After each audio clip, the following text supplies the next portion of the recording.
Cruzando as Conversas. Oferecimento. Associação dos Oficiais da Brigada Militar. Defendendo quem protege você.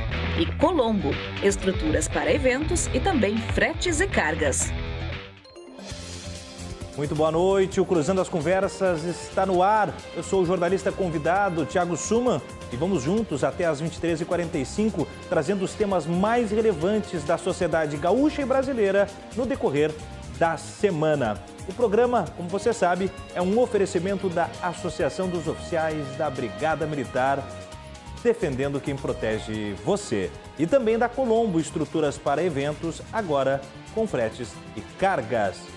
Na primeira parte do Cruzando de hoje, nós falaremos sobre o PRONAMP, o Programa Nacional de Apoio a Microempresas e Empresas de Pequeno Porte. Já na segunda parte, nós desdobraremos sobre a gestão pública em tempos de pandemia. Sejam bem-vindos a essas conversas com os nossos especialistas que vão desdobrar os assuntos. Na primeira parte do programa, nós teremos o presidente da FAMURS, o Maneco Racing, e o professor de economia da FURG, o Cristiano Oliveira, que depois ficará conosco, nos prestigiando até o final do programa e colaborando com o viés econômico sobre a administração pública em pandemia, aí fazendo companhia ao deputado estadual Pepe Vargas. Começamos então estendendo o nosso muito boa noite ao presidente da Federação da Associação dos Municípios do Estado do Rio Grande do Sul, Maneco Racing. Seja bem-vindo ao Cruzando as Conversas. Boa noite. Boa noite, é um prazer estar contigo, com todos os teus telespectadores, mais uma vez aí no programa. Também aproveito já agradecendo a disponibilidade do professor Cristiano Oliveira. Seja bem-vindo, muito boa noite, professor. Boa noite, Thiago, boa noite, Maneco, boa noite a todos os telespectadores da RDC TV. Professor, eu já começo com o senhor, aproveitando que nós já estamos no contato, no papo, né? O PRONAMP, o Programa Nacional de Apoio às Microempresas de Pequeno Porte, ele foi criado com, vamos dizer assim, um caráter emergencial, socorrista, né? Para dar um refluxo para as empresas e para os microempresários em tempos de pandemia. Lá por maio de 2020, foi uma iniciativa, então, para dar um start de apoio financeiro para essas empresas. Hoje ele já passa por uma ressignificação dessa intenção, com a ideia de que o Senado possa aprovar a ideia de um projeto permanente. Que passo a gente pode dizer da consolidação da permanência do PRONAMP como algo contínuo e a quantas anda esse tipo de intenção no Senado? Sinceramente, eu não sei como anda a questão política, eu sei que foi aprovado no Senado e agora vai para a sanção presidencial. Mas eu confesso que, num primeiro momento, eu fico preocupado, né, com o programa. Eu sei que ele é importante, principalmente no momento de pandemia, numa situação emergencial em que várias microempresas passaram por dificuldades financeiras, principalmente dificuldade de fluxo de caixa, né, por causa das medidas restritivas, que a gente pode discutir mais lá na segunda parte do programa. E aí esse dinheiro vem em boa hora, ele é importante, principalmente para quem está precisando. A gente pode discutir um pouco o desenho dele e também essa questão de ele se tornar permanente. Por que eu chamo a atenção dessa questão de se tornar permanente? Porque, na verdade, é um programa que nem foi testado ainda. Né? Embora muitas pessoas acreditem que o sucesso do programa possa ser avaliado pela intenção dele, na verdade, a gente não sabe quais são as consequências desse programa. Ou seja, se ele realmente conseguiu manter empregos, se ele realmente ajudou as empresas que realmente precisavam do dinheiro. E principalmente nós não sabemos se esse crédito vai ter retorno para os bancos inicialmente e depois para o governo federal, caso ele tenha que entrar como avalista. Então, o peso orçamentário desse programa ainda é desconhecido. Muito bem. Prefeito Racing, no aspecto daí, né, da gestão municipal, ou mesmo com a sua função na FAMURS, como é que o senhor avalia essa mobilidade do PRONAMP, trazendo já uma característica mais contínua e não mais emergencial?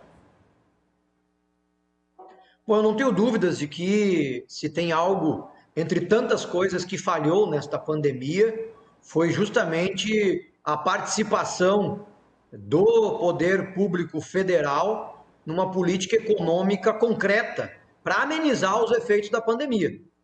O auxílio emergencial para as pessoas, que foi importante o ano passado, este ano já está se repetindo com um valor muito menor, em menor quantidade. O apoio às pequenas e médias empresas foi absolutamente insuficiente no ano passado e este ano mais ainda. E tudo isso acaba pressionando a sociedade no combate à pandemia e na necessidade das medidas restritivas que acabam se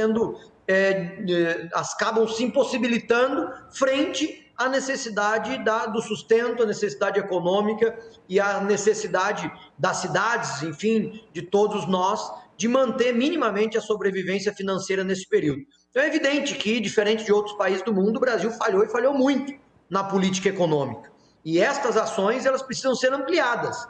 Não só agora no combate à pandemia, mas eu não tenho dúvida que no pós-pandemia, assim que esta crise passar, acabar, o papel da gestão pública federal e estadual, especialmente, será fundamental para uma recuperação econômica rápida. Sem crédito e sem a possibilidade de financiamento para as empresas e para as pessoas, eu não vejo como a economia se recuperar e, com isso, a gente poder gerar emprego e renda para as pessoas de maneira permanente.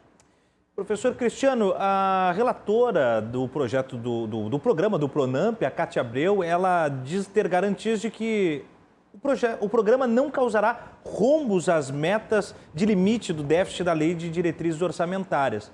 Isso, por um lado, como uma notícia positiva, se confirmada, é o que eu quero que o senhor analise. Por outro, desde o início do escaneamento por parte do governo sobre as empresas que estariam capacitadas, que cumpririam os pré-requisitos, as chamadas empresas elegíveis, mais de 4,5 milhões de empresas poderiam se candidatar a receber os créditos. Isso, de alguma maneira, se efetiva ou é mais no aspecto de texto e na prática não funcionou? Não, nesse aspecto eu acho que até o programa é bem desenhado, eu colocaria isso como um ponto positivo do desenho do programa, é que ele é com recurso limitado, ou seja, tem que haver uma previsão orçamentária para o fundo, né, garantidor das operações, para que elas ocorram. Então, já foram liberadas 3 partes, né, enquanto o programa é temporário, e o volume de recursos é algo em torno de... se fala em 37 bilhões e meio de reais, né? E para esse ano se fala algo em torno próximo a 5 bilhões de reais. É bem menos do que já foi, né, nessas 3 primeiras etapas, mas, de novo, é um dinheiro importante. O problema é que, ao meu ver, é como vai ser o depois disso, né? Ou seja, como os bancos vão lidar com essa situação em que ele tem, de certa forma, 2 formas de garantia. Ele tem uma garantia do próprio tomador do dinheiro, em que ele oferece garantias para receber, e, ao mesmo tempo, ele também recebe uma garantia desse fundo, né, que o governo promete cobrir até 85% do valor.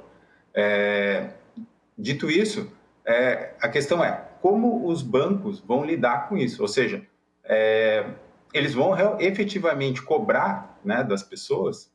Ou será que isso, por exemplo, pode ser utilizado com fins políticos? Por exemplo, cobrando de alguns e não cobrando de outros, dando preferência para determinados clientes. Eu sei que são coisas chatas, né? Todo mundo fica empolgado com o programa. Eu sei que vários microempresários e empresários que estão assistindo nesse momento estão preocupados, querem, né, o dinheiro. Mas quem desenha o programa, né, e é responsável pelos recursos públicos tem que pensar em tudo que pode acontecer. Por essa razão, né, por ser um programa tão frágil nesse desenho, eu vejo como um risco, por questões orçamentárias, principalmente no futuro, se ele se tornar permanente.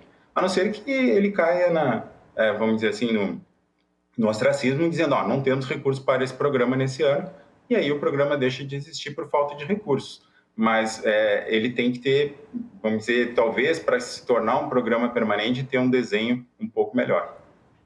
No aspecto do trabalhador, do que diz respeito ao trabalhador, Maneco, uma das contrapartidas exigidas para, né, aferir essa possibilidade da empresa ser elegível é que, após ela estar cadastrada e confirmada para o recebimento da linha de crédito, ela se compromete em manter ou aumentar o quadro de funcionários durante todo o período do pagamento das parcelas e até 2 meses depois da última parcela.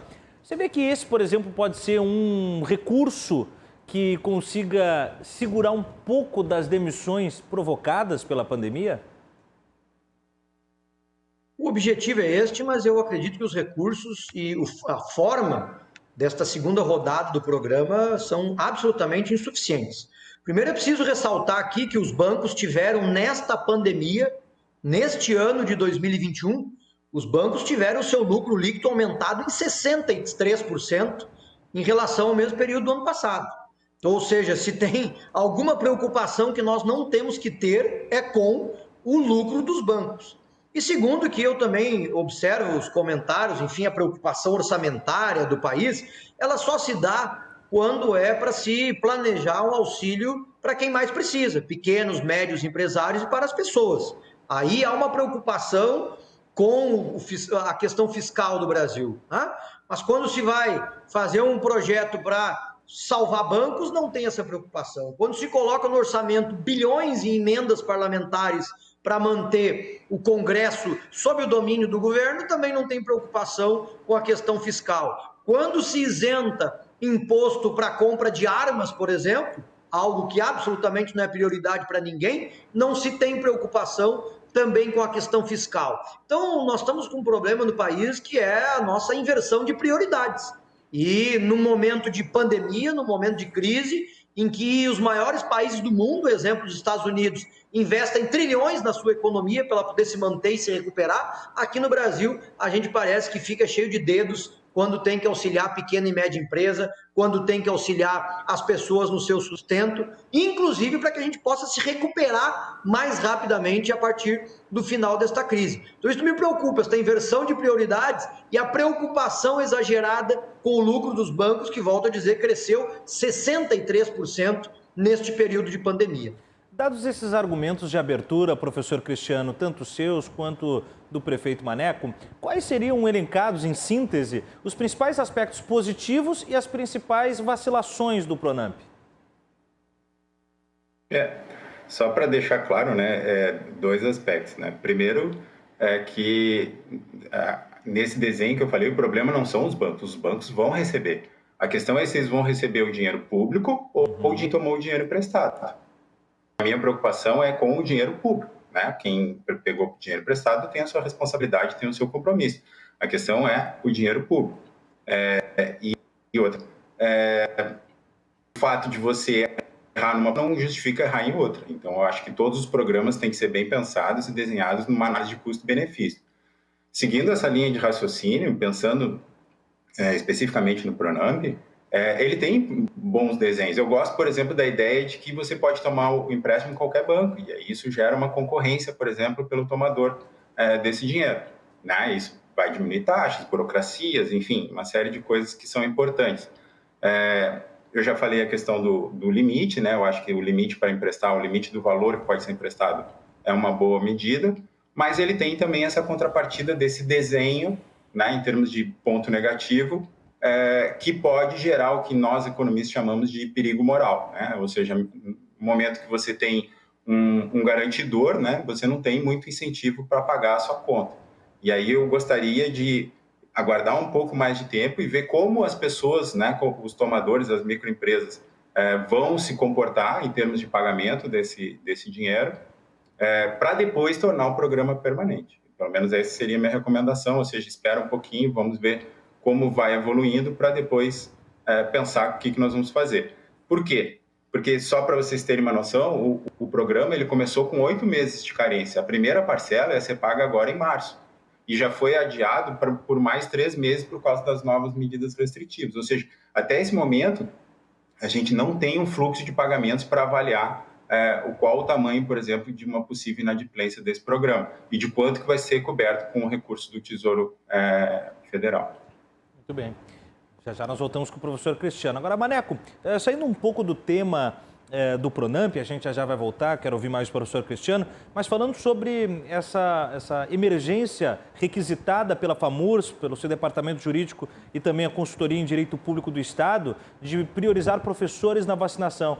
Como é que anda essa iniciativa, juridicamente falando e efetivamente falando também, né? Como é que anda a prioridade dos professores que já voltaram a trabalhar? Na verdade, foi uma solicitação que nós fizemos ao Ministério da Saúde ainda em janeiro e depois refizemos no início do mês de março, tanto o Ministério da Saúde quanto a Secretaria Estadual de Educação, já prevendo o debate da volta às aulas e a necessidade de se priorizar, de se incluir os professores nos grupos prioritários de vacinação no país. É preciso lembrar aqui que nós tivemos diversas categorias já incluídas nas prioridades, os professores foram ficando. E além da profissão envolver a possibilidade de contaminação de crianças, é preciso lembrar que a volta às aulas é um dos setores que mais coloca pessoas em circulação nas cidades, que é justamente o que as medidas restritivas buscam evitar, circulação de pessoas. Então, a partir disso, a gente fez a solicitação, não foi atendida, mas agora, com 2 decisões judiciais, uma de primeiro grau e outra de segundo grau aqui do nosso Tribunal de Justiça, atestando esta possibilidade de se incluir os professores no grupo atual, junto com as pessoas com comorbidades, é que então nós aprovamos em Assembleia Geral a recomendação para que os municípios imediatamente incluam os professores na sua vacinação diária. É claro que a gente sabe, tem consciência de que a quantidade de doses de vacinas ainda é absolutamente insuficiente, que o processo tem andado de maneira muito lenta e que não há doses suficientes para se vacinar todos os professores neste momento. Mas é um simbolismo importante, é um início importante para uma classe que precisa do nosso apoio e que faz, como disse, a proteção de toda uma comunidade escolar a partir da sua vacinação. Então, acho que é uma medida importante, é um símbolo importante neste momento de pandemia em que a volta às aulas inicia em todo o estado. É claro, esperamos que o governo federal consiga acelerar a busca e o envio de vacinas para os municípios de todo o Brasil, especialmente aqui no Rio Grande do Sul.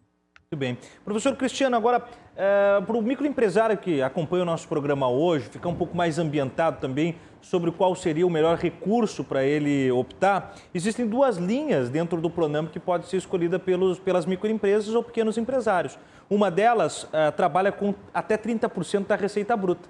E a outra, que é dedicada a empresas novas, com até 1 ano de funcionamento, né, recentes, empresas jovens, ela fala sobre 30% da receita, do faturamento mensal e não mais da receita bruta, ou do capital social. O que difere uma da outra? Qual que é mais adequada para qual tipo de microempresário ou pequeno empresário? Como que a gente pode, assim, didaticamente encaminhar os nossos telespectadores que tiverem interesse em se cadastrar no Pronampe? Eu não sei exatamente os detalhes do programa, mas o que eu sei é que, até porque ele também nem foi sancionado ainda, né? Mas o que eu sei é que é sempre aquilo que é o mais vantajoso, né? Então, eu acho importante, né, fazer as contas, né, e ver qual o recurso que pode sair no maior... Na verdade, isso é mais para definir o volume, né? Então, ver qual a opção que gera o maior volume. Uma das novidades do Pronampe é que agora a Receita Federal fornece, né, uma certidão indicando lá o faturamento, e isso facilitou bastante o acesso ao crédito, porque era muito difícil, né, para as microempresas conseguirem comprovar justamente essas informações aí. Então, eu acho importante ter essa documentação toda, e a partir daí não só ver qual opção, né, gera o recurso necessário, mas também ir de banco em banco, porque é bem provável que, embora a taxa seja, entre aspas, fixada, você pode sim conseguir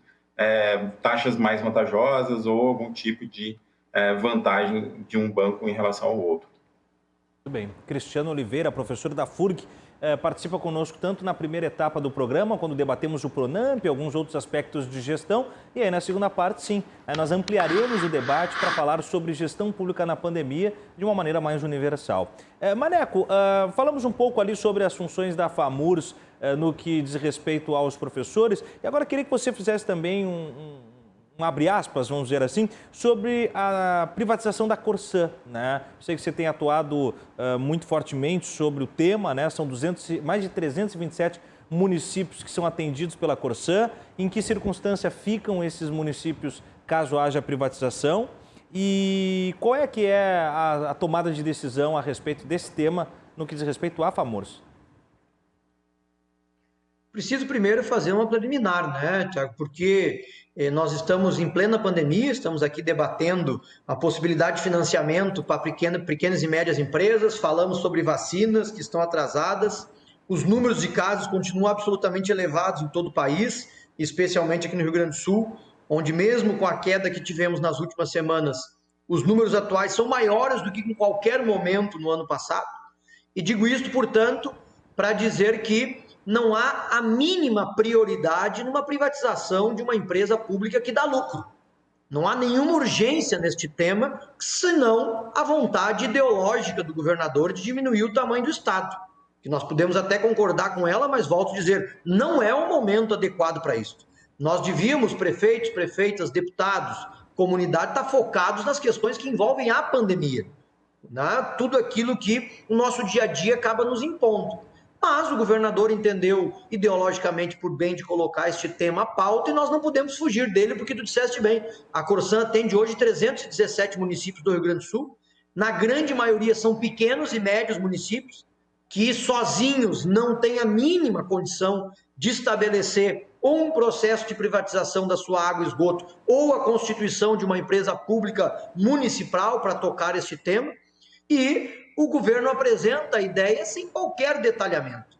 Então nós não sabemos o plano de investimentos, nós não sabemos o preço que a empresa vai ser vendida, nós não sabemos se os 317 municípios vão continuar sob este guarda-chuva, né? Então, ou seja, as dúvidas são muitas para um tema absolutamente relevante. E o pior, o direito à água e ao esgoto, ele é dos municípios, ele não é do Estado. Diferente, por exemplo, da venda da CE, em que a energia elétrica é um direito do Estado. A água e o esgoto é um direito do município. Então o governador está querendo vender algo que não é dele, sem falar com os donos, que são as cidades. Então, os municípios do Rio Grande do Sul foram pegos de surpresa. Até hoje, por mais que nós tenhamos feito inúmeras correspondências, movimentos, diálogos com o governo do Estado, ninguém sabe qual é o projeto, ninguém sabe qual é a ideia, ninguém sabe se vai haver uma divisão territorial no Rio Grande do Sul, como aconteceu no Rio de Janeiro, por exemplo, que o Estado foi dividido em 3 áreas, né?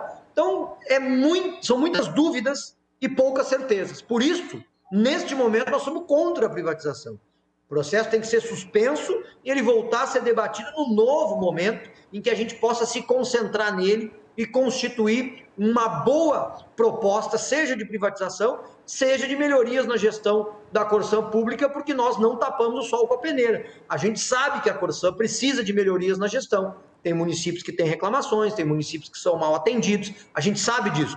Nós temos consciência dos problemas, mas os problemas são menores do que o que pode ser ocasionado, especialmente para os pequenos e médios municípios, numa privatização. E para citar 2 exemplos concretos, privatização no estado do Tocantins, há alguns anos atrás. 140 municípios privatizados, 2 anos depois, a empresa devolve para o governo cerca de 70 municípios, que são aqueles que não dão lucro. A empresa fica com o filé e o Estado tem que fazer uma nova empresa pública para dar conta desses municípios com mais dificuldades. Agora, no Rio de Janeiro, o Estado foi dividido em 3 regiões. 2 regiões, que são aquelas que é o filé, aquelas que dão lucro, foram vendidas para iniciativa privada. A região pobre, a região que dá prejuízo, ficou com o Estado e ninguém comprou. É a nossa preocupação aqui no Rio Grande do Sul, especialmente num processo que não está claro, que está nebuloso, né, e que nós não conhecemos. Como isso vai ficar? Quem vai colocar água no município de 2, 3 mil habitantes, 4, 5 mil habitantes?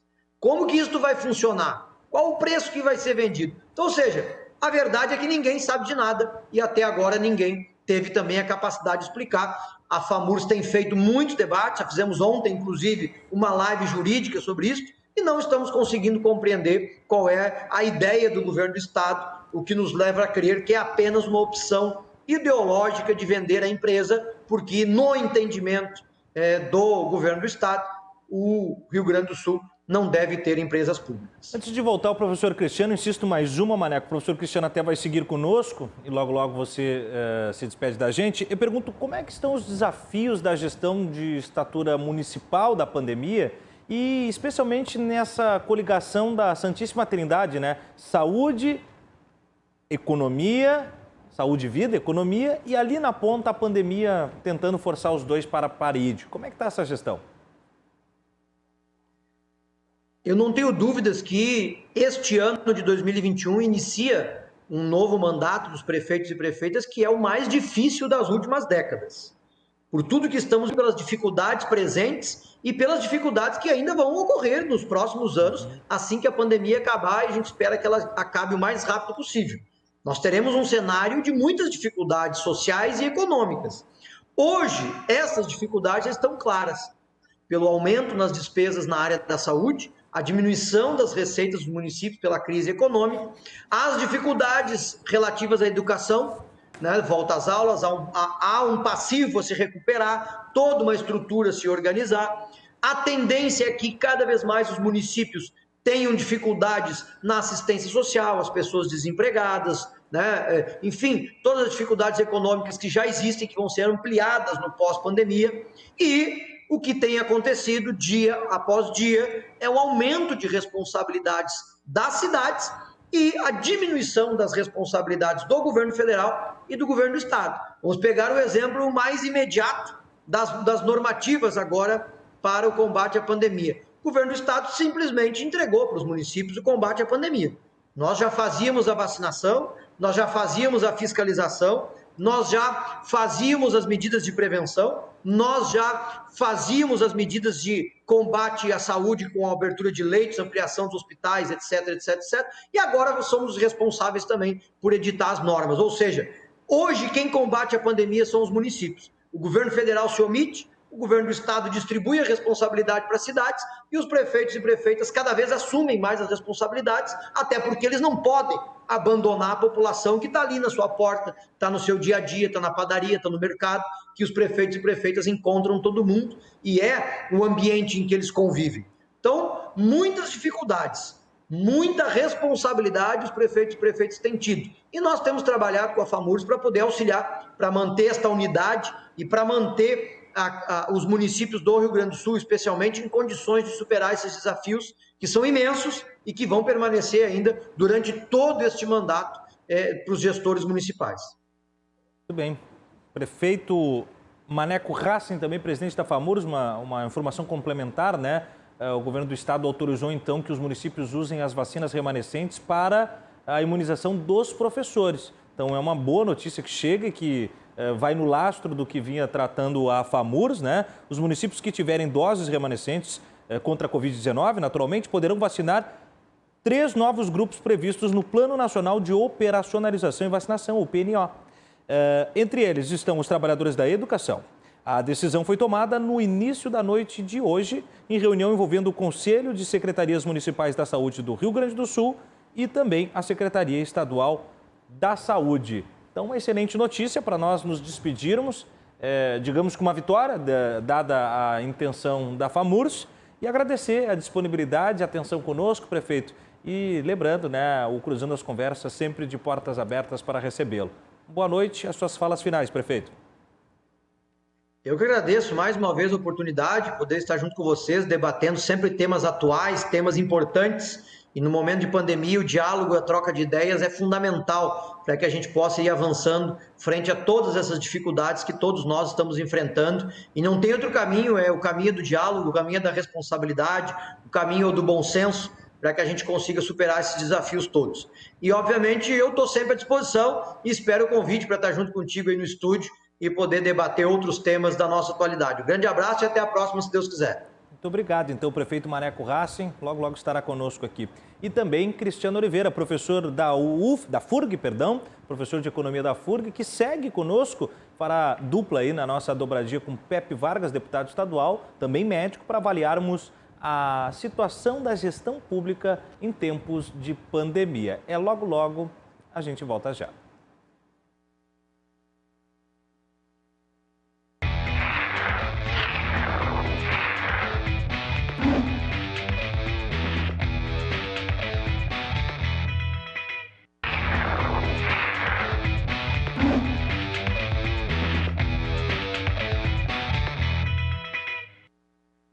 Voltamos com o Cruzando as Conversas desta noite fria de quarta-feira na capital dos gaúchos e chegamos num oferecimento de Associação dos Oficiais da Brigada Militar, defendendo quem protege você. E também Colombo Estruturas para Eventos, agora com fretes e cargas.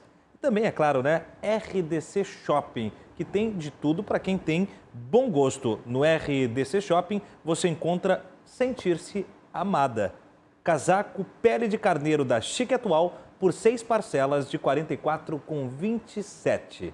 Não dá para perder. A RDC Shopping tem de tudo para quem tem bom gosto. Vamos então com o segundo momento do programa, mantendo o nosso convidado Cristiano Oliveira, que já participou quando o tema era o Pronamp, juntamente do presidente da FAMURS, o Maneco Hassen, e agora o deputado estadual e também médico, Pepe Vargas, faz a companhia a Cristiano para analisar conosco aspectos de economia e de saúde no fechamento deste triângulo que tem a pandemia como vértice da relação. Então, o Cristiano já estava conosco, agora eu saúdo e dou meu muito boa noite ao deputado estadual Pepe Vargas. Seja bem-vindo, Pepe. Boa noite, Thiago. Boa noite ao Cristiano. Boa noite a todos os telespectadores. É um prazer participar do debate aqui, embora seja um assunto preocupante, mas é sempre importante a gente debater.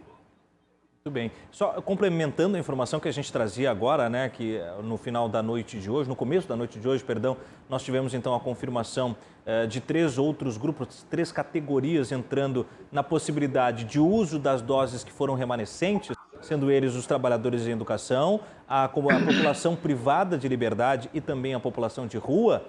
Estas vacinações que sobraram só serão utilizadas naqueles municípios em que já foram vacinadas as pessoas em até 60 anos, no aspecto cronológico de idade, né? E os comórbidos em até 40 anos. E aí sim, as sobras de vacinas serão contabilizadas pelos municípios através de um rigoroso levantamento e a partir disso prioriza-se esses 3 grupos citados. Bom, de alguma maneira já é trazer um dos grupos de maior volume que volta a um cotidiano de trabalho, que é o grupo dos professores. E com isso eu já abro, Pepe, a sua fala com esse tema, né? Os professores vindo para, vamos dizer assim, empurrando força juntamente da prioridade da vacinação, pelo menos de uma maneira, não por linhas tortas, vamos dizer assim, que foi essa iniciativa de hoje.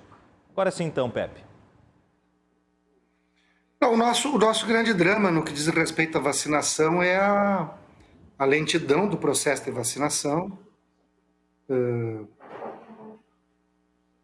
Consequentemente, essa decisão ela não resolve o problema, porque tu dá as vacinas que sobram, não sobram vacinas. Aliás, tem pessoas que fizeram a primeira dose e não fizeram. São quase 400 mil pessoas no Rio Grande do Sul, né? 360 mil pessoas no Rio Grande do Sul que fizeram a primeira dose e ainda não fizeram a segunda dose. Então tem esse problema. O outro problema é que também a quantidade de imunizantes que o governo federal disponibiliza aos estados, ela é insuficiente. Se nós seguirmos neste ritmo atual, né, esse ritmo obviamente pode ser modificado, mas nós vamos até quase meados do ano. Esse ritmo pode ser modificado. Para isso é importante ampliar a quantidade de imunizantes que são fornecidos. Quando eu digo quantidade, não é o quantitativo só dos imunizantes, sim, é também os tipos de imunizantes.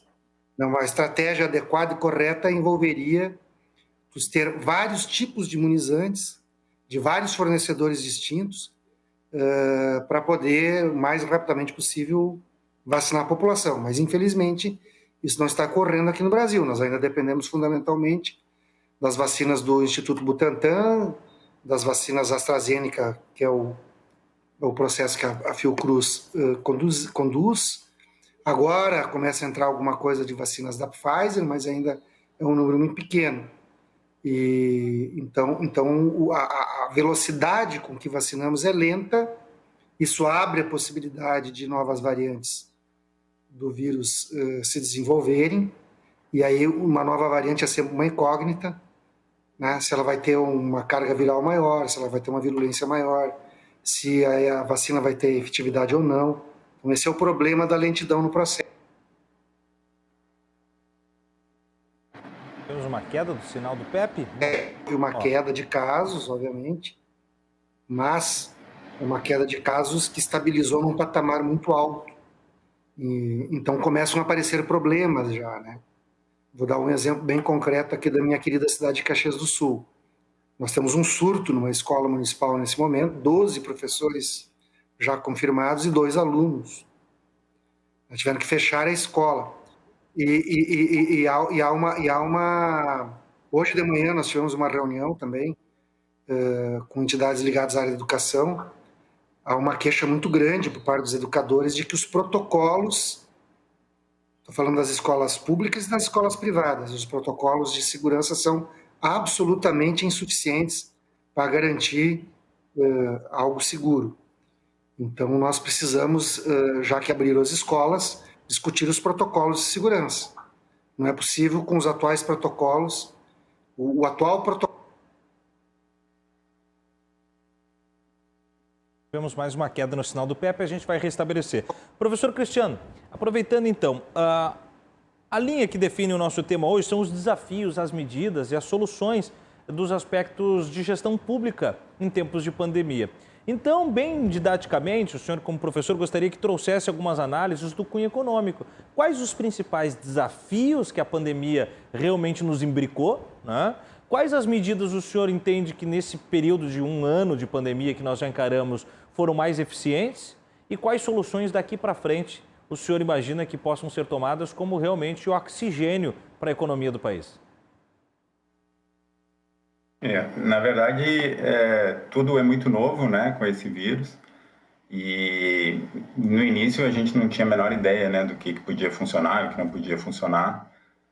Com o tempo, com a experiência, a gente foi aprendendo algumas coisas, mas algumas medidas se destacaram, né, e todo mundo percebe isso, né, que é a questão das medidas restritivas, né, 2 medidas que nunca haviam sido tomadas antes, que é o isolamento de não pacientes, né, aquela campanha do tipo Fique em Casa, e também a questão do fechamento de empresas, né, de postos de trabalho, sem que houvesse, por exemplo, um surto ou algo do tipo, né, isso já aconteceu em outros surtos virais, inclusive, isso nunca tinha sido feito, né, e aí a gente, então, isso gerou consequências econômicas muito relevantes, né, e, assim, ao longo da pandemia, eu chamei muita atenção que, olha, a gente está caminhando para o desconhecido, a gente não tem muita ideia das consequências disso. Um exemplo é a questão do fechamento das escolas. A gente não tem hoje a menor ideia das consequências que isso vai ter no futuro, dessas crianças que hoje estão fora da escola. A gente já sabe algumas coisas, um estudo bastante recente, que ainda nem foi divulgado, mostra que, por exemplo, a evasão escolar no estado de São Paulo aumentou 300%. Aumentou de 10% para 40%. A taxa de aprendizado caiu 75%.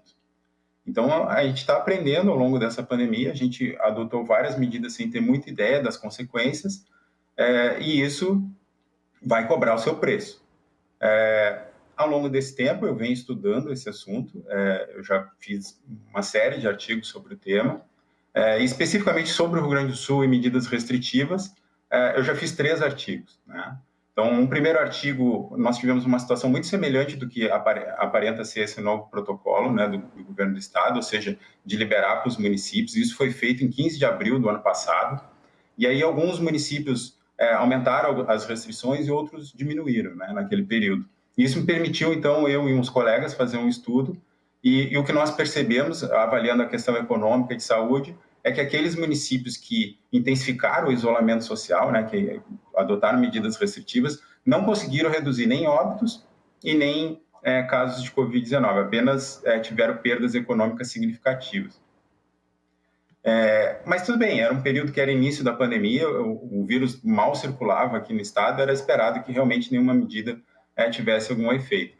Mas aí, em julho do ano passado, Rio Grande, o município de Rio Grande, foi o primeiro município do estado a decretar a bandeira preta e também adotou medidas mais restritivas ainda que a bandeira preta, muito parecida com essas medidas que foram adotadas agora no final de fevereiro e início de março aqui em todo o estado do Rio Grande do Sul. E o que eu observei? Que não houve mudança na trajetória de contaminação do município a partir das medidas restritivas adotadas, ou seja, comparando, utilizando outros municípios, né, num método que a gente chama de controle sintético, ou seja, a gente avalia baseado em outros municípios que não tiveram as medidas restritivas, a gente consegue ver que não houve mudança na trajetória do vírus.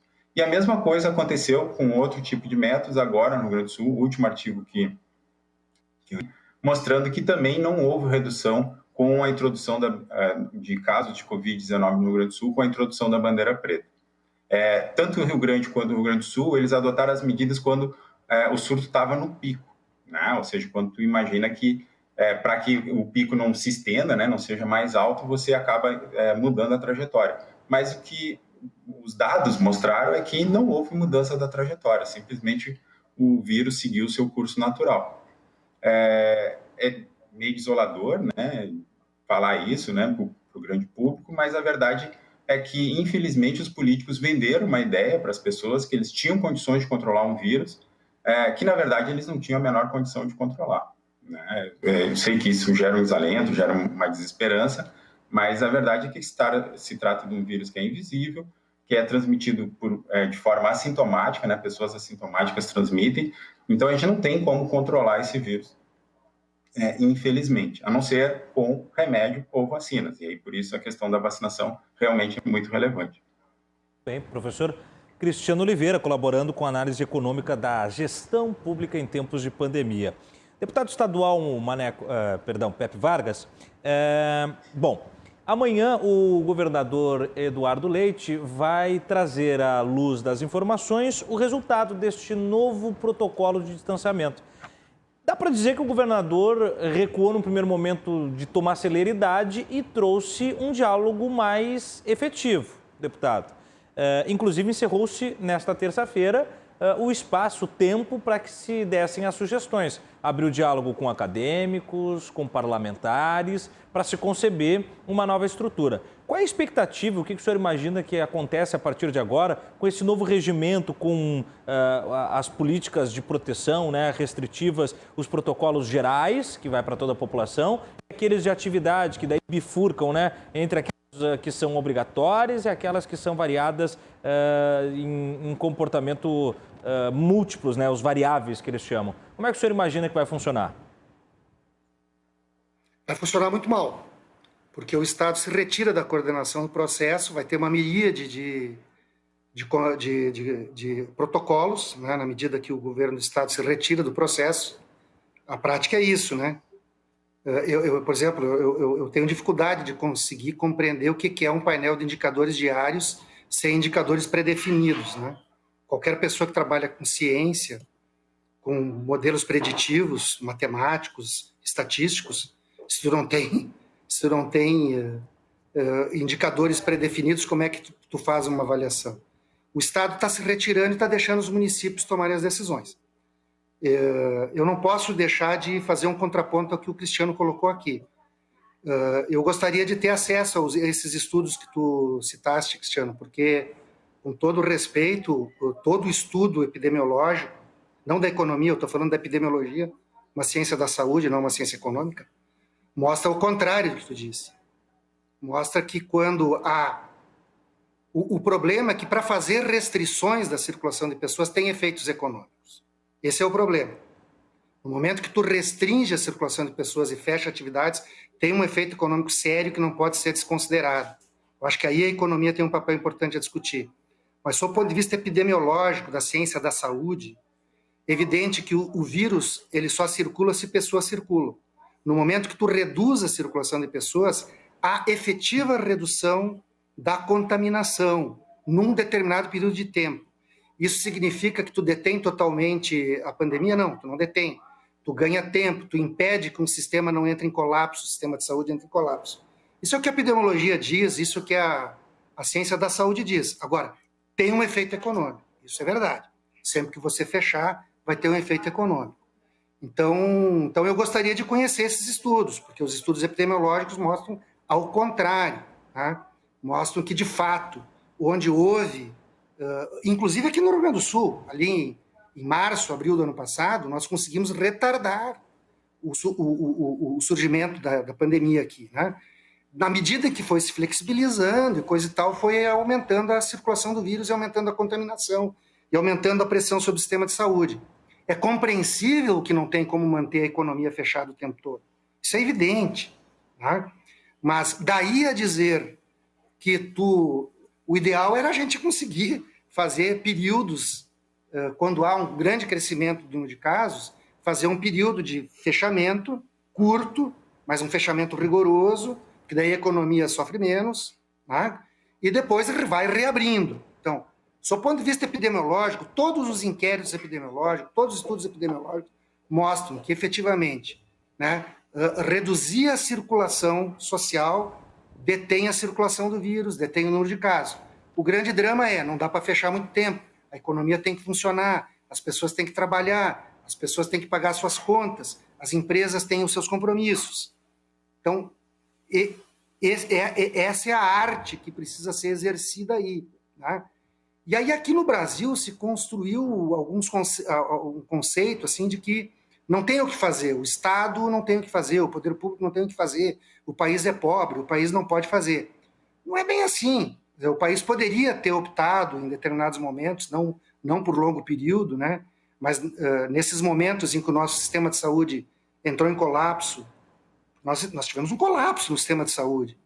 Né? E agora que há uma queda do número de casos, mas ainda num patamar altíssimo. Né? Então, logo, como voltou a circulação de pessoas, nós podemos correr um risco de um novo colapso. Então nós precisaríamos adequar melhor tudo isso. É a minha opinião, pelo menos. Né? Mas eu repito, né, sob o ponto de vista epidemiológico, sob o ponto de vista da ciência da saúde, tu reduzir a circulação de pessoas, tu reduz a circulação do vírus, tu diminui a contaminação naquele período de tempo. A contaminação continuar ocorrendo, até porque é uma epidemia. Esse é sempre o objetivo, é não permitir o colapso do sistema de saúde, que não vai ser ruim só para quem tem Covid, vai ser ruim para quem tem qualquer outra patologia que precisa de um cuidado intensivo em saúde. Né? Então, esse é o drama. Né? E aí, para não ficar só na epidemiologia, vamos para a economia um pouco também. Nosso grande drama até hoje é que as micro e pequenas empresas nunca tiveram um suporte adequado. O Pronamp, que foi um programa importante, aquelas micro e pequenas empresas que mais dificuldades tiveram, não conseguem acessar o Pronamp, porque não tem garantias reais, né, para fornecer. Né? Então esse é o drama. Como é que tu vai pedir para um microempresário que já está com a corda no pescoço para ele fechar mais um tempo se não é dado suporte econômico para ele? Então não tem como. Então as pessoas pressionam pela abertura. Bom, o Rio Grande do Sul não é nenhum modelo de referência. O Rio Grande do Sul, todo mundo diz que o Brasil está mal na foto. O Rio Grande do Sul está pior do que o Brasil na foto. Nós temos uma taxa de mortalidade por 100 mil habitantes maior que a brasileira. Nós temos os indicadores aqui são piores do que os indicadores brasileiros. Indica que o Rio Grande do Sul não está gerindo bem esse processo. Deputado, eu quero passar já para o professor Cristiano, para ele falar um pouco mais do estudo, mas antes me chama a atenção. O senhor diz assim, os pequenos e microempresários nunca tiveram o amparo. Pequenos e microempresários, se não tiveram um amparo nunca em governo federal, foram 16 anos recentes do governo do seu partido. Eu gostaria de saber se o senhor faz uma avaliação. Eu estou falando da pandemia. Não, mas o senhor diz nunca só no aspecto de pandemia ou nunca precedendo a pandemia também? Não, estou falando da pandemia. Em aspecto de pandemia, ok. Aí eu pergunto para o senhor hoje está no legislativo, mas o senhor já foi executivo. Que iniciativas o senhor imagina como executivo deveriam ser tomadas, então, para manter esse equilíbrio? Já que tu falou do meu partido, o meu partido criou o Simples Nacional. Foi o Lula que criou o Simples Nacional, que foi a maior redução de taxa tributária para a pequena empresa. Serve isso? Não, pois é. Mas agora eu pergunto para o senhor. O senhor hoje é legislativo, mas enquanto executivo, fosse o senhor administrador do executivo em tempos de pandemia, quais as tomadas de decisão o senhor teria? Cabíveis, praticáveis. Eu faria o Banrisul. Praticáveis. O Banrisul já teve, por exemplo, um programa de microcrédito que operou através de instituições comunitárias de crédito, que viabilizou crédito por aquilo que chama-se hoje em dia microempreendedor individual. Poderia ter criado, não criou. O governo do Estado, aliás, nós apresentamos, a nossa bancada do Partido dos Trabalhadores apresentou uma proposta, está lá tramitando, até hoje não foi aprovado, de renda básica para as populações de baixa renda, usando 30%, veja bem, 30% do Fundo Ampara. Nós estamos, inclusive, indicando a fonte. Tá? 30% do Fundo Ampara nos permitiria ter uns 380 milhões de reais para viabilizar a renda básica, para complementar o auxílio emergencial. Vamos combinar que de janeiro até abril não teve auxílio emergencial, isso teve sério efeito na economia. E o Estado do Rio Grande do Sul, se o Estado do Rio Grande do Sul se dispusesse a investir 50 milhões de reais, 25 milhões esse ano, 25 milhões no ano que vem, ele poderia turbinar 1 bilhão de reais em crédito, 50 milhões de reais para quê?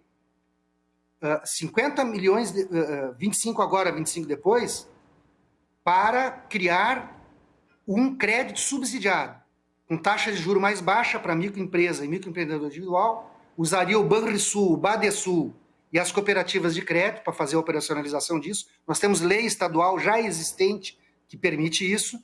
E se o Estado investisse 125 milhões de reais num fundo de aval, ele também viabilizaria 1 bilhão de reais de crédito subsidiado para aquele empresário, microempresário que não tem garantias reais, que vai lá no banco para pegar um Pronamp e não consegue, porque ele não tem garantias reais, ele viabilizaria 1 bilhão de reais. Bom, aí eu estou dando algumas mensurações matemáticas que tu pode ir depois seguindo adiante. Eu ponho 25 milhões esse ano, 25 milhões no ano que vem, né? Eu subsidio 1 bilhão de reais com crédito subsidiado. Certo. E se eu botar 125 milhões num fundo de aval, eu garanto 1 bilhão de reais com garantia de crédito. Agora, o Banrisul também pode correr um certo risco, porque ele só tem sentido de ser um banco público, e ele teve 800 milhões de lucro esse ano, teve mais de 1 bilhão de lucro ano passado, se ele servir para o desenvolvimento econômico e social do Rio Grande do Sul.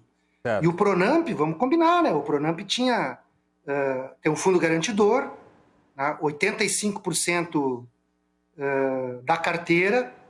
Então, o Banrisul também podia ter corrido um pouquinho mais de risco e ter viabilizado, mas ele operou como um banco de varejo privado, que é meio tradicional isso, né? Sempre tem crise, os bancos privados se retiram um pouco do crédito, fazem mais exigências, é compreensível. Certo. Isso, não estou aqui criticando, é compreensível. Agora, um banco público pode cumprir outro papel sem prejuízo, né? Claro. Sem ter prejuízo. Então, eu acho que tem medidas muito concretas, muito sensíveis, muito viáveis que podem ser tomadas e que, infelizmente, não foram, mas podiam ter sido tomadas. Eu já retomo esse papo com o senhor, só para a gente não perder o fio, para não ficar muito caduco o tema, né? Mas o deputado Pepe refutou o estudo que o senhor apresentou na sua fala. Eu gostaria que o senhor falasse mais, trouxesse mais dados e a estrutura do estudo que o senhor destacou na sua fala anterior, professor Cristiano. Não, então, é importante talvez destacar para os telespectadores que há uma diferença, né, em tipos de estudo, né? A maior parte dos estudos epidemiológicos são baseados em modelos de simulação, né? Você desenha lá um modelo de como será o comportamento das pessoas e aí se imagina que se elas seguirem aquela lógica, o resultado vai ser um ou outro, né? Então, se imagina que fazendo intervenções, você vai ter menos contatos, e aí, a partir daí, você reduz o que a gente chama de população suscetível ao vírus, e aí a taxa de reprodução diminui. Mas, na prática, o mundo é bem mais complexo que isso, né? Eu, como economista, estou mais acostumado a trabalhar com o que a gente chama de dados observacionais, ou seja, aquilo que a gente observa, né? E, à medida que a pandemia foi transcorrendo, foram surgindo esses dados, né? E, a partir desses dados observacionais, é que eu acabei realizando os meus estudos. E até onde até onde meu conhecimento vai, eu desconheço outros estudos que tenham sido feitos, por exemplo, para o Rio Grande do Sul, né? Durante muito tempo, eu questionei o governo do estado com relação, por exemplo, a uma avaliação do sistema de bandeiras. Ele poderia muito bem ter feito uma avaliação, porque havia sempre troca, né? E havia essa sensibilidade, né? De quando havia aumento de casos ou internações, você tornava as medidas mais restritivas em uns locais, outros não, e aí nunca houve uma avaliação se isso efetivamente reduzia os casos quando, por exemplo, você tornava uma bandeira vermelha ou preta, ou se os casos aumentavam quando essas bandeiras eram, vamos dizer assim, mais suaves, né? Bandeira amarela, bandeira laranja. Isso nunca foi feito, né? O mais próximo que até onde eu conheço, são realmente os meus estudos. Então, por isso que há, né, vamos dizer assim, essa diferença, né, entre o que o economista fala e daqui a pouco o que o epidemiologista e o pessoal da área da saúde fala, porque a discordância é justamente nesse ponto. Os economistas, especificamente eu não acredito que as pessoas se comportem exatamente como prevê os modelos epidemiológicos. As pessoas têm que tomar a decisão, ali não é só uma decisão se ela vai ou não ser contaminada ou não, ou seja, essa decisão tem uma consequência econômica.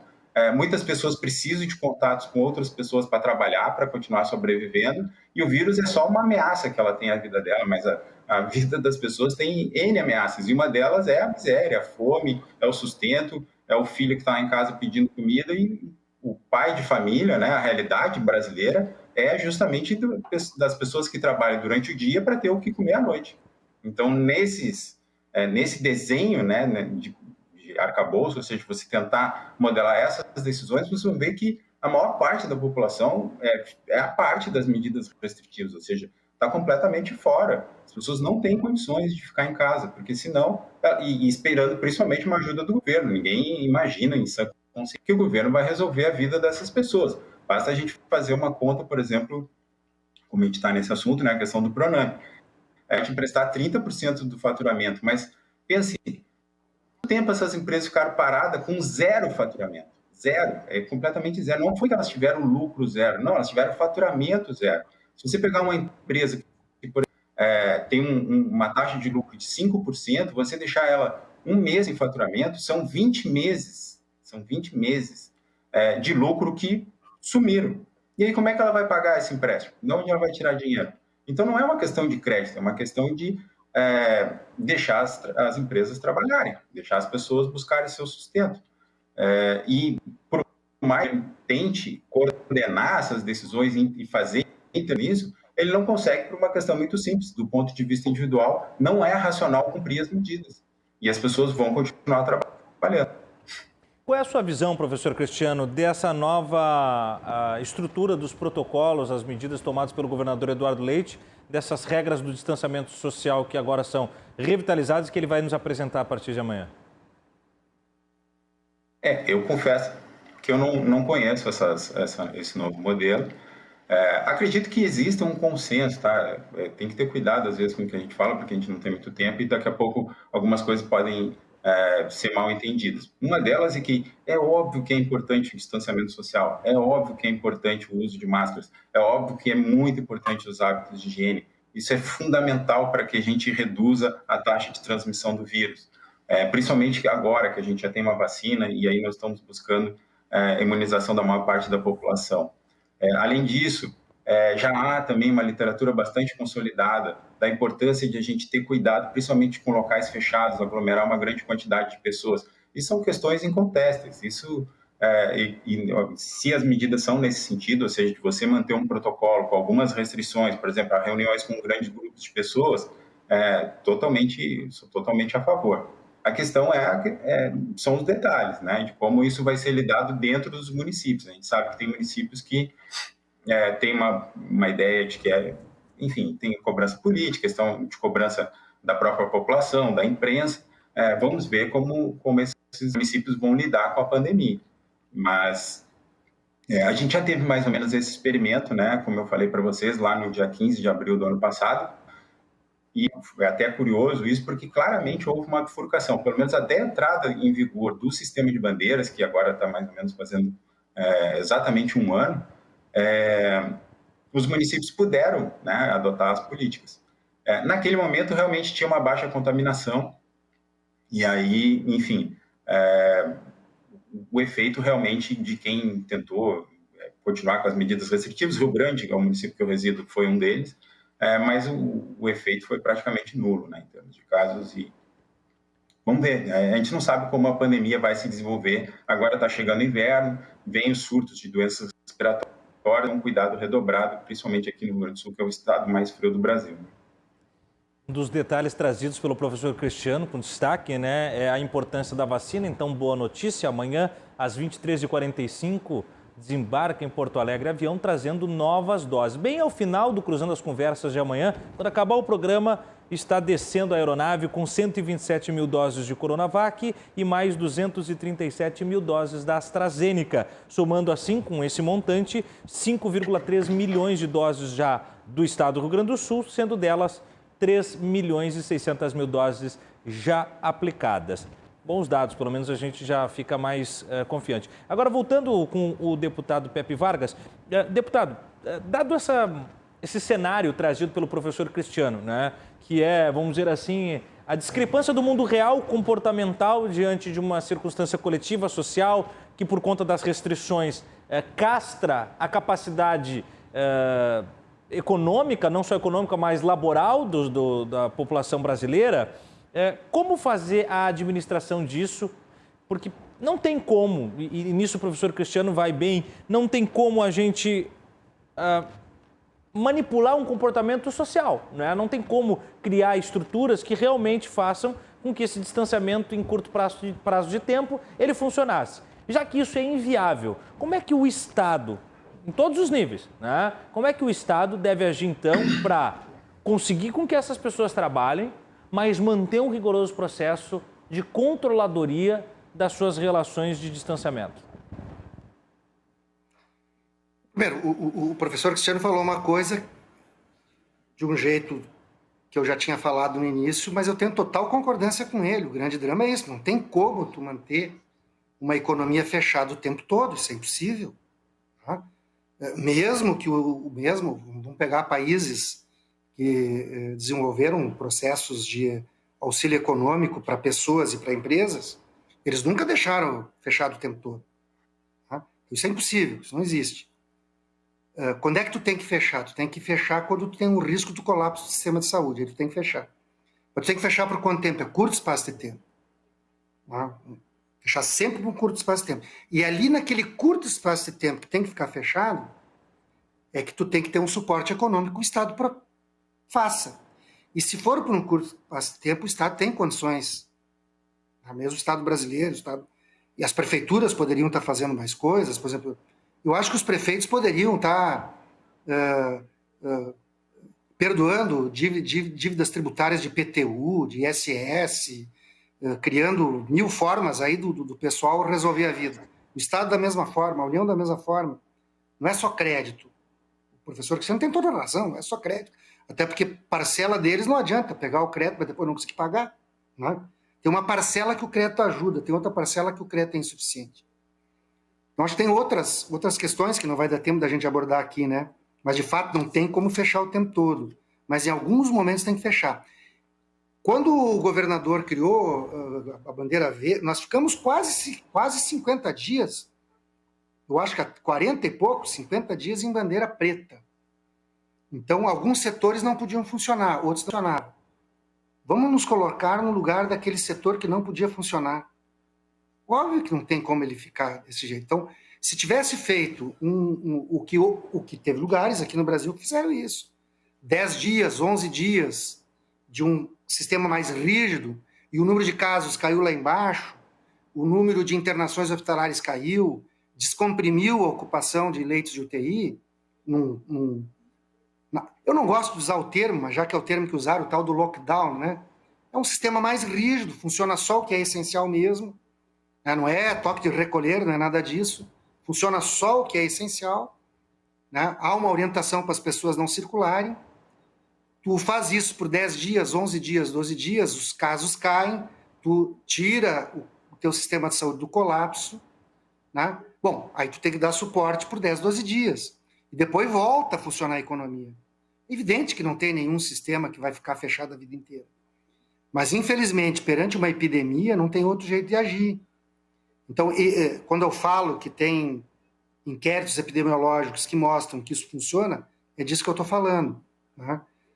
Lógico, o ideal era ficar todo mundo em casa até todo mundo ser vacinado, mas isso é impossível de acontecer.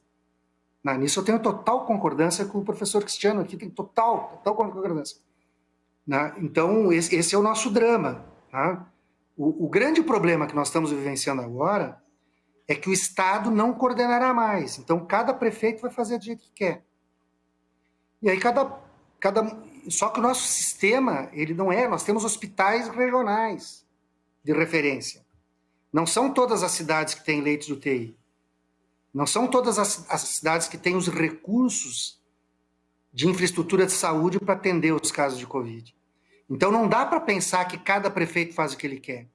O que o prefeito do município muito pequenininho decidir, ou 2, 3 prefeitos de um município muito pequenininho decidir, daqui a pouco esgota o leito de UTI do município que é a referência regional no sistema de saúde.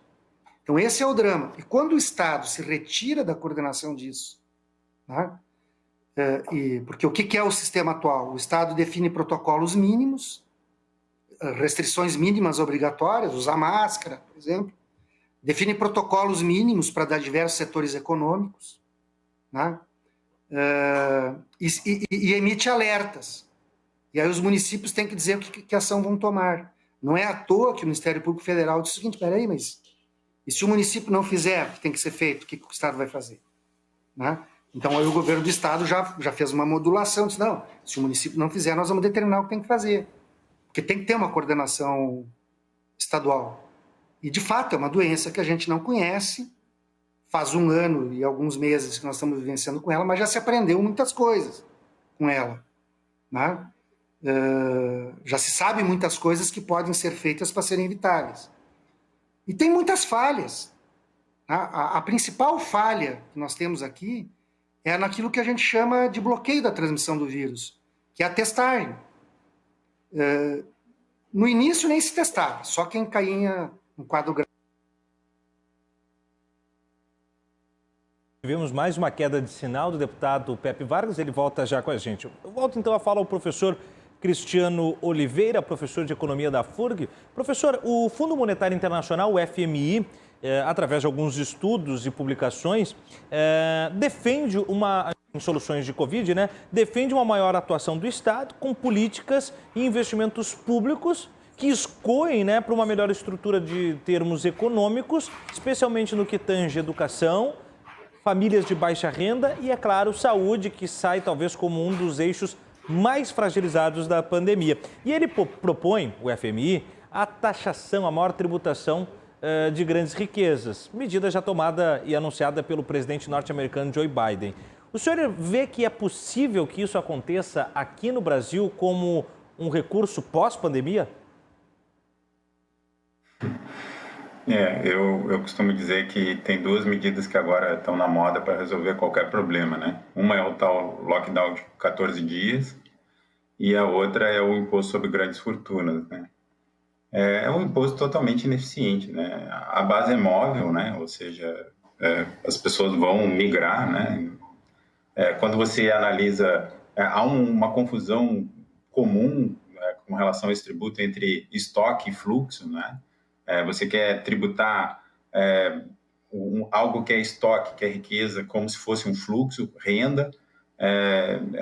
Enfim, é um negócio sem pé nem cabeça, que não tem o menor futuro, que vai gerar mais distorções ainda, né? Como, por exemplo, a migração de pessoas ricas e tal. E a gente não está falando de jogador de futebol, daqui a pouco a gente está falando de pessoas que realmente geram empregos e tal. Eu acho que vários países que adotaram acabaram voltando atrás mais adiante. Bom, e isso não vai resolver, obviamente, problema nenhum, né? Não vai resolver os problemas fiscais, né? A capacidade de arrecadação é mínima com esse tipo de tributo.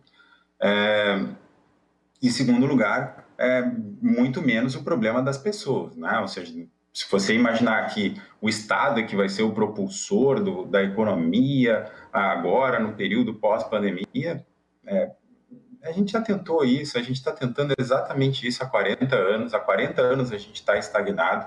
Há 40 anos a gente fala em crédito subsidiado.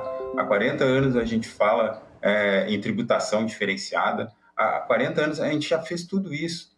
E a gente está nessa armadilha de pobreza em que o país não cresce. Não só nós, mas vários países, né, chamados em desenvolvimento, mas...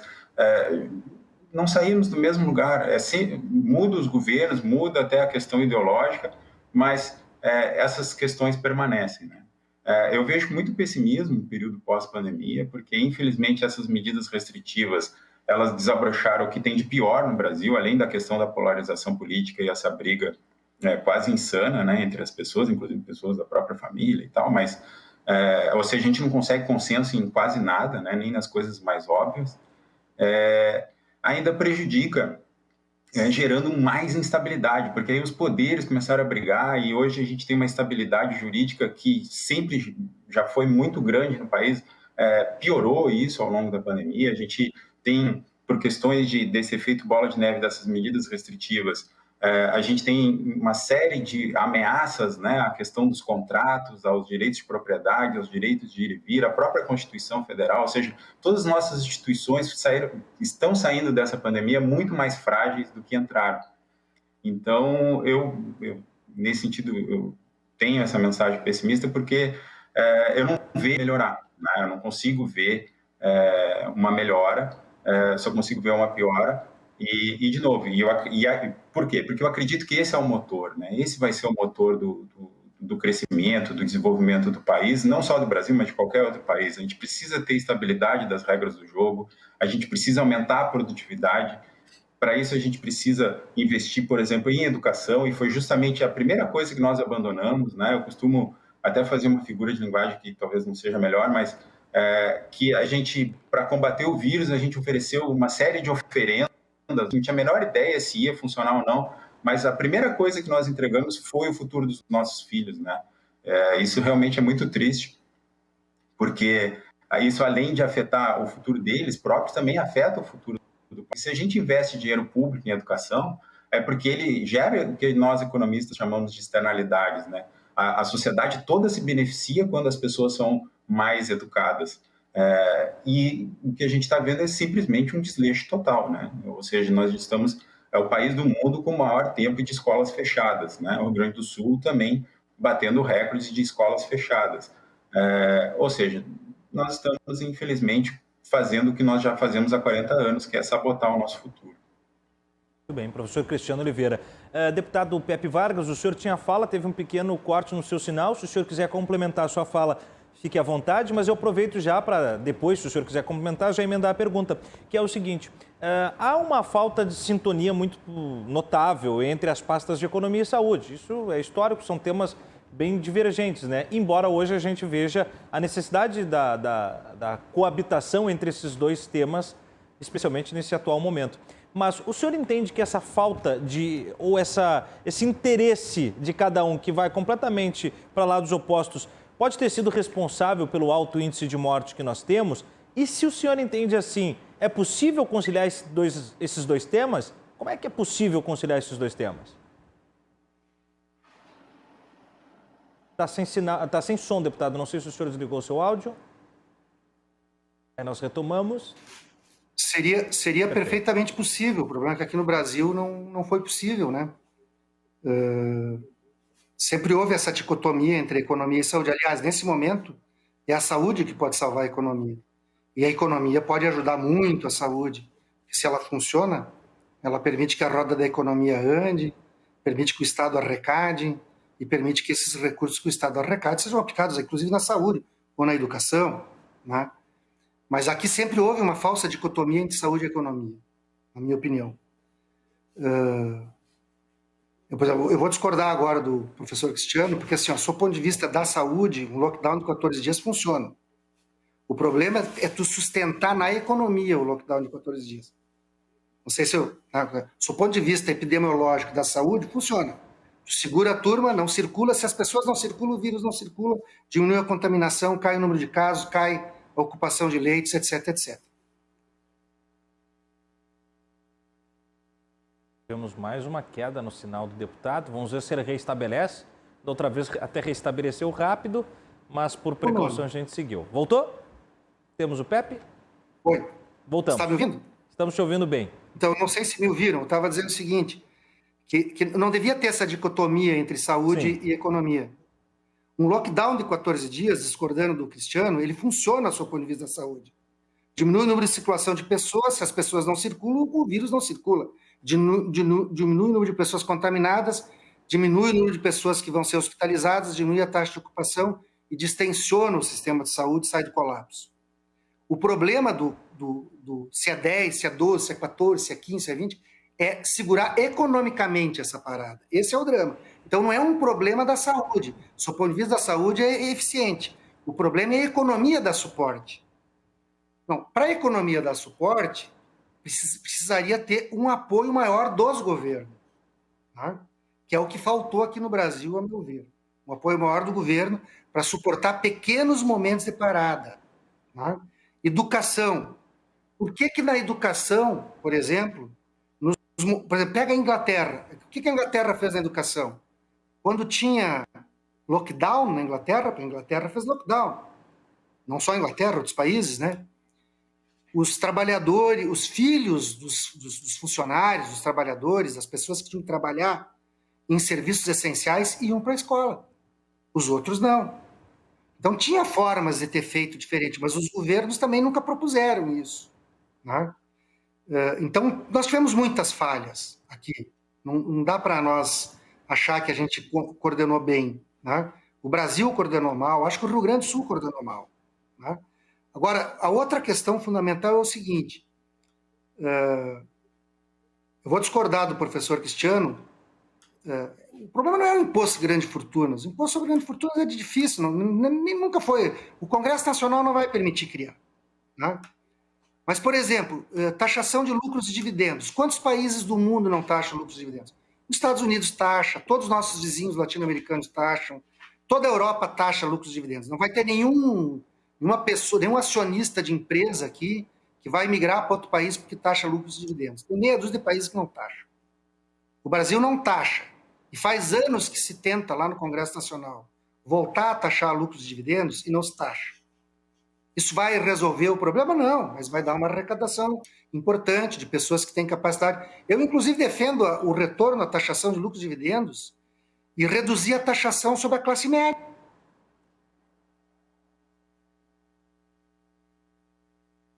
Vemos um novo corte no sinal.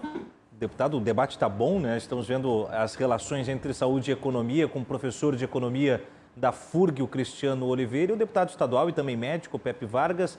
E aí a gente vai restabelecendo esse sinal. Eu vou voltar com o professor Cristiano e aí depois o Pepe complementa a sua fala já na sequência. Professor, um dos setores que mais cresceu durante o período de pandemia, que é um período de baixa, foi naturalmente o setor da saúde. A área da saúde teve um maior índice de empregabilidade, chamamentos às pressas, profissionais temporários. Mas as indústrias também tiveram um aumento do nível de empregabilidade. Ao que se deve isso se na pandemia nós temos aí um freio de mão puxado, professor? Na verdade, o desenho, né, das medidas acaba favorecendo alguns setores e desfavorecendo outros, né? O que a gente viu ao longo dessa pandemia, o que a gente vem acompanhando nos números, é uma concentração, vamos dizer assim, dos custos da pandemia, principalmente nos trabalhadores por conta própria, né? Aqueles microempresários, as pessoas que prestam serviços ou têm pequenos comércios, né? Que por alguma razão, sei lá eu qual, se decidiu que eles eram, entre aspas, um dos culpados pela transmissão do vírus. Eu, sinceramente, tenho dificuldade de entender isso, porque tem estabelecimentos comerciais de bairro, por exemplo, que outras vezes 5 dia, enquanto no supermercado entram milhares de pessoas e continuaram funcionando. Isso gerou uma discrepância, né, em termos de custos, vamos dizer assim, econômicos dessa pandemia. E aí, obviamente, alguns setores começaram a ir bem, mas tem vários setores que realmente ficaram muito mal. Como, por exemplo, o setor de entretenimento, esse é o mais evidente. Outro setor que acabou indo muito mal é a questão de vestuário, né, parte de roupas, vestuário e calçados. As pessoas saindo menos de casa acabam consumindo menos esse tipo de produto. Postos de gasolina, né, reduziu a circulação de pessoas. E um setor que eu acho que tem sido pouco discutido, mas que merece um cuidado maior, é a questão do transporte público. A gente tem praticamente todo o setor de transportes do Brasil, transporte de passageiros, eu estou falando, falido.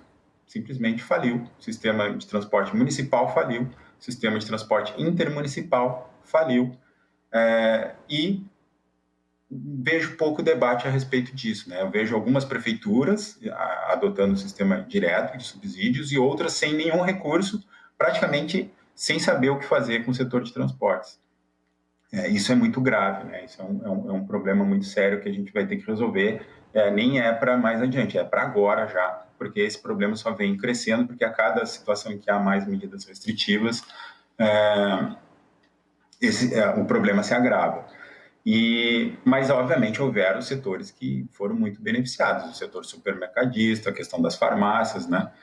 Esses setores todos foram beneficiados, né? Tanto que, assim, com devido respeito, né, sem querer citar nomes, mas assim que o governo do estado lançou as medidas restritivas, foi o primeiro setor a apoiar as medidas restritivas. Por quê? Porque eles realmente ganham muito dinheiro com essa situação, né? Então, a gente não poderia esperar nenhum outro tipo de comportamento do setor. Mas o senhor acha que... E é isso, Desculpe lhe interromper. O senhor acha que tanto o setor da saúde quanto das indústrias que apontam crescimento, eles são suficientes para fomento de uma retomada da economia pós-pandemia? Eu acho que o que vai ser a retomada, não só pós-pandemia, mas durante a pandemia, é o aumento do preço das commodities. O crescimento brasileiro, ele é muito dependente do crescimento de commodities. Lembra quando eu tinha falado um pouquinho, alguns minutos atrás, que um dos problemas da nossa estagnação, além da questão da instabilidade jurídica, é o baixo crescimento da produtividade? Isso é uma realidade. Essa é uma forma de você gerar crescimento econômico. Outra forma é você gerar via comércio internacional. E o que a gente vê é que em todos os ciclos em que há um aumento dos preços das commodities, o Brasil se beneficia absurdamente, né? Isso aconteceu, por exemplo, lá na primeira década, né, dos anos 2000, a gente teve um ciclo muito bom, né, que durou pelo menos até a crise de 2008, e isso sempre acontece, né? Nesses ciclos em que o preço das commodities disparam, o Brasil, por ser um grande produtor de commodities, acaba se beneficiando, né? E aí beneficia a economia como um todo. Então, essa é a boa notícia, né? Se, por um lado, a gente sai pior institucionalmente, a gente tem pelo menos esse ambiente de curto prazo favorável para sair melhor em termos econômicos na pandemia. Perfeito. Voltamos com o deputado estadual Pepe Vargas. Pepe, você tinha a palavra e daí teve um novo corte. Você falava sobre a taxação de lucros de dividendos. Pedi que você termine essa análise, daí a gente depois vai para o break e volta ao nosso bate-papo. Deputado estadual Pepe Vargas na linha conosco de novo. Está sem aqui na minha rede hoje, infelizmente, eu dizia o seguinte, que lucros e dividendos, o Brasil é um dos poucos países do mundo que não taxa lucros e dividendos. Até meados dos anos 90 taxava, né? E aí parou de taxar. Então, taxar lucros e dividendos não vai levar à fuga de pessoas que têm lucros e dividendos no Brasil, porque os Estados Unidos taxa, a Europa toda taxa, a América Latina toda taxa, a Ásia taxa, são pouquíssimos países do mundo que não taxam lucros e dividendos. E isso sim é justo, né? Tu taxar quem tem maior lucratividade, quem tem mais renda, é um princípio elementar de justiça tributária. Eu até acho que taxar lucro e dividendos poderia permitir uma redução da taxação sobre a classe média, que é muito taxada, né? Porque o imposto de renda na fonte, ele taxa basicamente a classe média assalariada, seja do setor privado, seja do setor público. Então, poderia, inclusive, mudar aquela tabela do imposto de renda, desonerando um pouco a taxação sobre a classe média e taxar lucros e dividendos. E isso daria uma folga para o Estado. É lógico que não resolve todos os problemas, mas a ideia é que, num momento como que a gente vive, que precisa um esforço maior do poder público, tu fazer com que as pessoas que tenham mais renda contribuam mais é correto, do ponto de vista ético, independente de tecnicalidades econômicas. Veja que o que os países estão fazendo todos, eles estão emitindo títulos da dívida pública, né? Para fazer frente à pandemia. Eles optaram por endividar os governos para não endividar as pessoas e as empresas. O Brasil também está emitindo títulos, mas não da mesma forma. O que a gente está assistindo no mundo é uma retirada do Estado. É lógico que o mercado, a iniciativa privada tem um papel fundamental, né? Nós temos que parar com essa discussão de que quem defende que tenha algum papel protagonista do Estado seja contra o mercado ou a iniciativa privada. Não.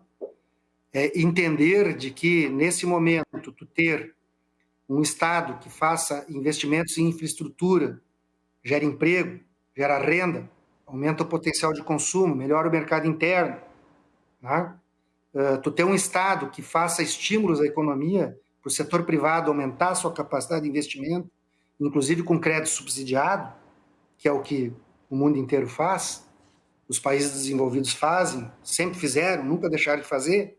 Isso é importante, até para melhorar a situação fiscal, né? Nos momentos que o Estado brasileiro teve um comportamento dessa natureza, a situação fiscal brasileira era muito melhor, muito melhor. A dívida pública era menor, né?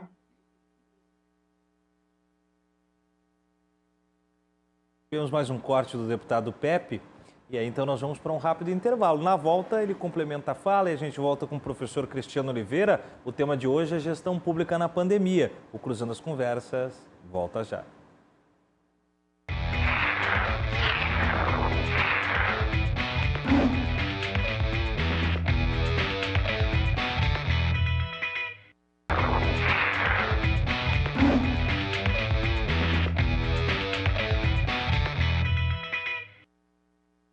Voltamos para o último bloco do Cruzando as Conversas desta quarta-feira. Sempre num oferecimento de Associação dos Oficiais da Brigada Militar, defendendo quem protege você. E Colombo, estrutura para eventos, agora com fretes e cargas. Tivemos no primeiro momento do programa um bate-papo com o professor de Economia da FURG, Cristiano Oliveira, e o presidente da FAMURS e prefeito Maneco Hassen, e o tema foi o Pronamp. E aí nós expandimos os destaques não só do eixo econômico para microempresários, com linhas de crédito, para falar sobre a gestão pública na pandemia, em todos os aspectos que tange o tema. E aí o professor Cristiano seguiu conosco e aí faz companhia no debate ao deputado estadual Pepe Vargas. Eu volto com o Pepe, porque nós tivemos bastante corte. Gostaria que você fizesse uma síntese, então, do seu pensamento para a gente voltar com o professor Cristiano. Pepe. Não, eu não sei o que foi ouvido, mas, enfim, a única coisa que eu quero colocar é o seguinte: nós temos que superar esse paradigma de entender de que o papel do Estado na economia tem que ser reduzido. É evidente que a iniciativa privada, o mercado, tem um papel fundamental, mas o Estado tem um papel fundamental. Seja criando instrumentos para o estímulo ao investimento privado, seja o próprio investimento público. Nos momentos em que o Brasil adotou políticas dessa natureza, nós tivemos, inclusive, uma situação fiscal melhor relação da dívida pública em relação ao PIB, queda da dívida pública em relação ao PIB, expansão da infraestrutura do país, melhora de renda da população, melhora de ambiente econômico para as empresas.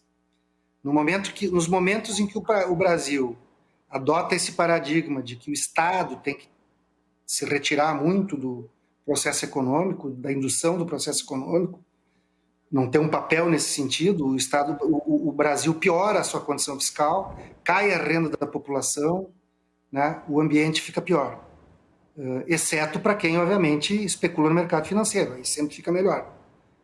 E o mundo está abandonando esse paradigma. Hoje, todos os países, em função da pandemia, até antes dela, começaram a adotar novamente medidas onde o Estado passa a ter um papel, a cumprir mais ativo do que cumpria no período anterior. Só que aqui no Brasil nós não estamos fazendo isso. Aqui no Brasil persiste esse paradigma, né? E, consequentemente, nós temos um desempenho econômico bastante sofrível. Os países que estão conseguindo vacinar estão adotando esse paradigma de o Estado procurar ajudar na indução do desenvolvimento econômico, se recuperarão antes da crise, e os que não fizerem isso se recuperarão depois da crise. Essa é a avaliação que nós fazemos. Quando eu digo nós, não sou só eu, né? Um conjunto importante de economistas do pensamento econômico que foi taxado de desenvolvimentista no Brasil, né? Mas basicamente economistas que são de uma linha que dialoga mais com as teses keynesianas, e o mundo está fazendo isso.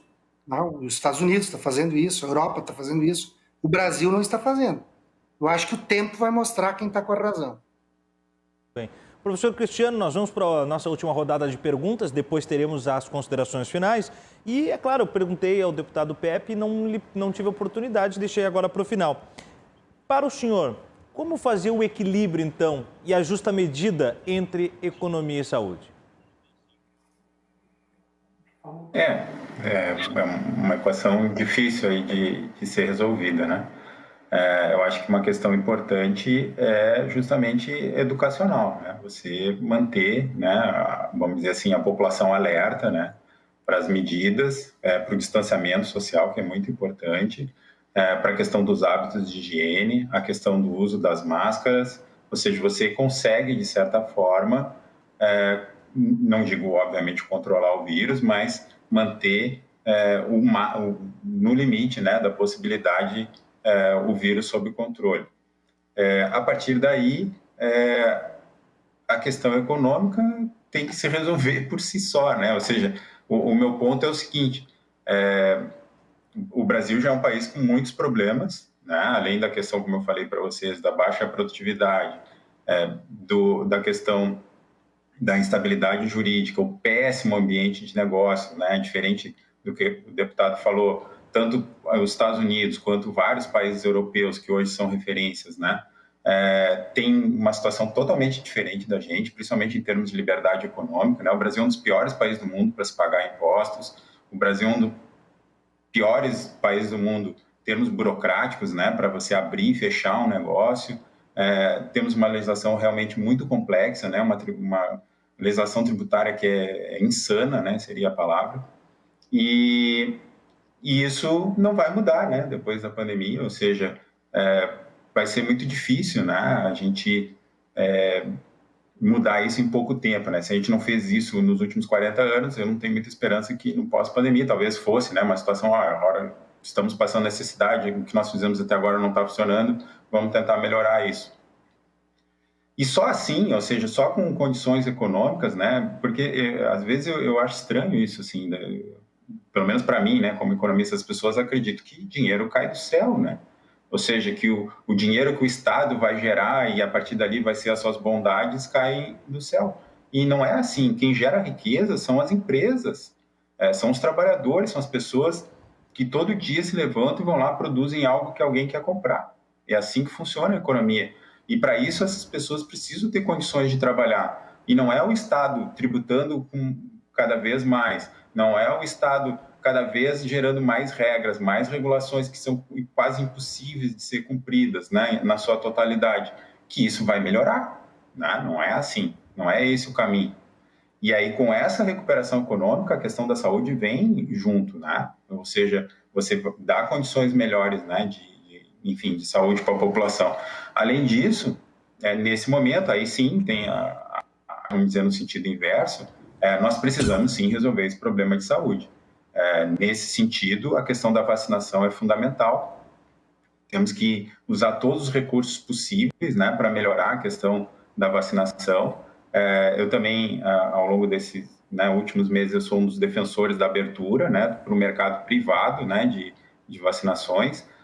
Assim como já existe, por exemplo, para as outras vacinas, a vacina da gripe hoje mesmo você pode ir num posto de saúde, mas também pode ir nos locais credenciados, nos laboratórios, enfim, e a partir dali tomar a sua vacina, né? Eu espero que isso aconteça em breve também com as vacinas com relação à Covid, né? Não só para...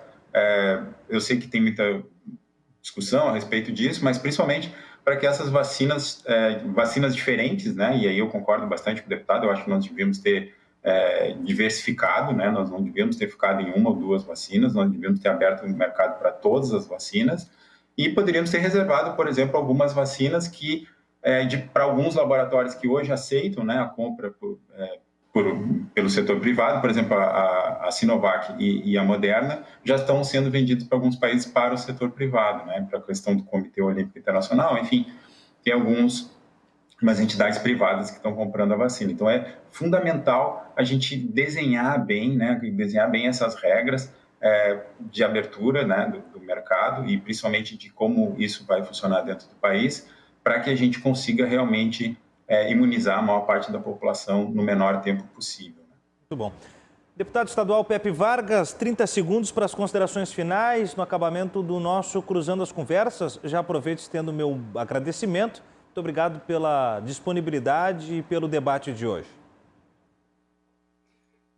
Eu acho que assim, a saúde e a economia têm que andar de mãos dadas. O Pepe Vargas vai voltar em instantes. É um rápido corte e ele retoma conosco para fazer as suas considerações. Problemas de restrições. Então, nós precisamos fazer com que a saúde e a economia andem de mãos dadas, uma salvando a outra. Para que a economia possa funcionar a pleno, nós precisamos que as medidas sanitárias sejam adotadas de forma adequada e correta. inclusive quando há necessidade de alguma restrição, para poder mais rapidamente fazer com que a economia volte a funcionar na sua plenitude. Eu acho que é isso que os lugares que tiveram sucesso no enfrentamento à pandemia mostraram que é o mais eficiente. Muito bem, muito obrigado então ao deputado Pepe Vargas, que esteve conosco na noite de hoje. Considerações finais, professor de Economia da FURG, Cristiano Oliveira, mais 30 segundos, e eu já aproveito e agradeço a sua participação desde o início do programa, nos ajudando com os dados e as noções econômicas dos temas de hoje. Eu que agradeço o convite, Thiago, agradeço o deputado, agradeço ao Maneco, né, que participou antes. É sempre legal trocar ideias, né, a gente apresentar essas visões às vezes diferentes, mas eu acho que esse talvez seja o ponto, né? Vocês podem notar que em várias situações de conversa aqui, embora a gente tenha visões diferentes em vários pontos, eu e o deputado a gente concorda em outros pontos, e é isso que eu acho que esse tipo de conversa e o diálogo leva, né? Ou seja, a gente consegue encontrar pontos consonantes que podem ajudar, enfim, o telespectador formar não só a questão da sua opinião ou seu ponto de vista, mas também para a gente construir consensos, né? Consensos mínimos sobre questões relevantes para a vida das pessoas. E aí, nesse sentido, eu, como economista, né, alguém que trabalha com trabalhos empíricos, com estudos, tento justamente fazer isso, né? Subsidiar a população com informações para que ela tome as decisões e use essas ideias da melhor forma, da forma que achar melhor. Certo? Muito obrigado, boa noite a todo mundo. Nós agradecemos professor Cristiano, também Maneco Hassen, presidente da FAMURS, e o deputado estadual Pepe Vargas. Agradecemos a sua audiência, siga a RDC TV nas redes sociais e venha sempre a partir das 10 da noite com o Cruzando as Conversas, que volta amanhã no comando de Cláudio Andrade. Boa noite a todos vocês e até a próxima.